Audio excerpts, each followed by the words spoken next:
It's finally that time. Legend of Slime finally has a new update for us. Doesn't everyone feel like it's been months since we've received any form of additional content or updates in general? Things were honestly starting to get a little bit stale, but we looked up at the stars and now we have a new astrology system, also a new minigame called Slime Assemble. It has yet to be released, so don't be surprised if you update your game and don't see the minigame just yet. Similar to Slime Commute, it'll be introduced in the coming weeks. We also have a new slime called Poseidon. I'll cover him shortly and provide you with my initial thoughts. And as usual, the update brought about various bug fixes to the game, but we know that with each bug fix spawned some new pests to take over. Anyways, let's go ahead and manually update our game. I also wanted to take a quick second to shout out Bridino and Aftam for their super thanks comments. I didn't even know this was a feature that existed on YouTube.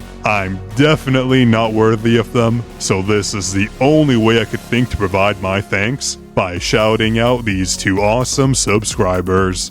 But I'm honestly thankful for every subscriber, and your viewership is the only support I need. So we're now just blitzing by the astrology tutorial. It looks like this is very similar to the alchemy tab, where we're provided a fixed amount of resources daily, all in order to randomly unlock the astrology tabs. And just from our first astrology unlock, we received a huge attack boost that looked like it was over 30%, so I can already tell we're going to get a ton of stages out of this new update. And of course, with every new update comes a new package for us to purchase, and you know our saying, if there's a new package, we're definitely going to be purchasing this. It does provide us with 150 crystal balls and an additional 2 daily crystal balls, bringing our daily total to 6. So I'll pick up this package in just a moment since I don't want to leak my payment information right now. This is probably one of those purchases you'd want to make since you do get that increased rate of return from the 2 additional daily crystal ball resources over time. It's honestly amazing, just like the alchemy packages. And as we go through the astrology tab, it looks like astrology does go up to level 200,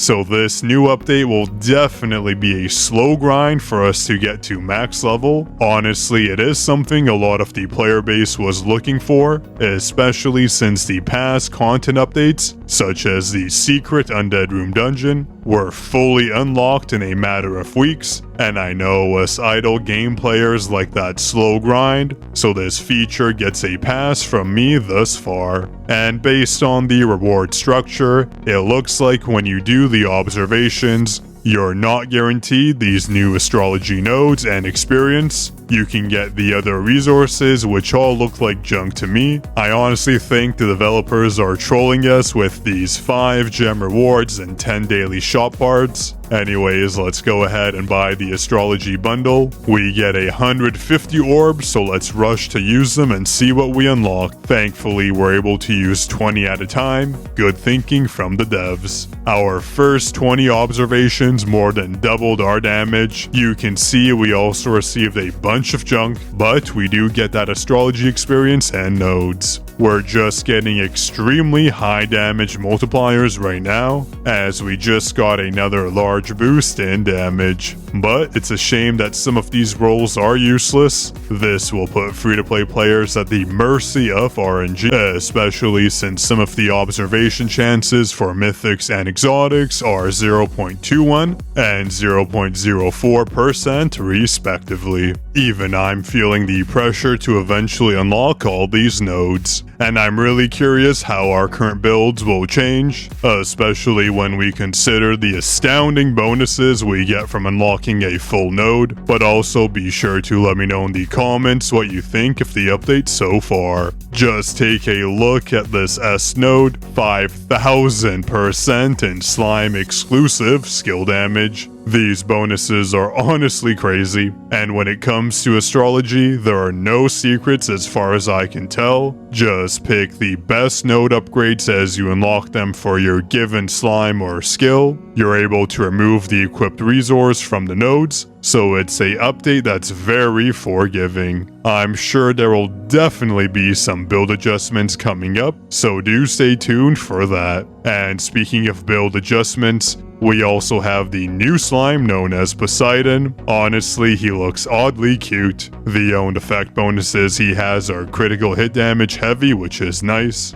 And his new unique skill, Rampant Tide, may pave the way, or rather wave the way for a new meta build, considering each fish and frog ally will add 100% to Poseidon's skill damage. So it's only a matter of time until we figure out if this slime is our new Slime King, but judging from the effect, it's technically no better than Minor in terms of raw damage, and Poseidon's cooldown is much higher, at 13 seconds compared to Minor's 8 seconds, so we will have to test Poseidon as soon as he's released, just to see if he will swim to the top of our current slime hierarchy, or if he's going to sink to the bottom. Alright, I'll stop reeling in these fish jokes, since I'm sure we're all super curious how far we're going to push from our current stage after all these astrology perks. But first, our previous Dwarven King record was 1.62 AC damage, with 249 chests unlocked, and now we're able to hit 259 chests.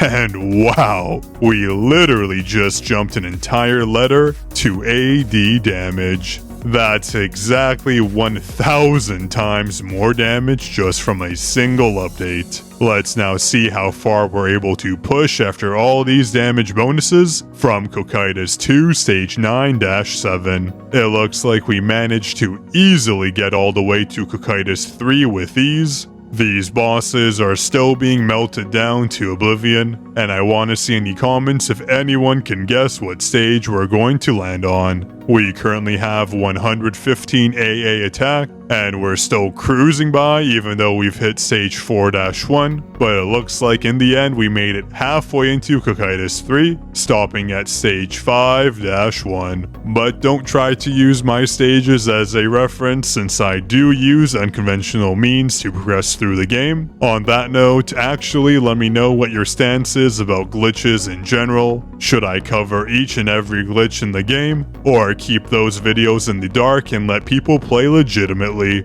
It's more of an educational thing from my point of view, so I'm curious to see what everyone thinks. Well, that was it for today's brief coverage of the update. I'm excited to see what Legend of Slime will have coming up for us in the next few weeks, especially considering the game's official 1-year anniversary is right around the corner. I'm curious what everyone's thoughts are about the new update, and don't forget to like and subscribe if you want to see more Legend of Slime content just like this video. Enjoy!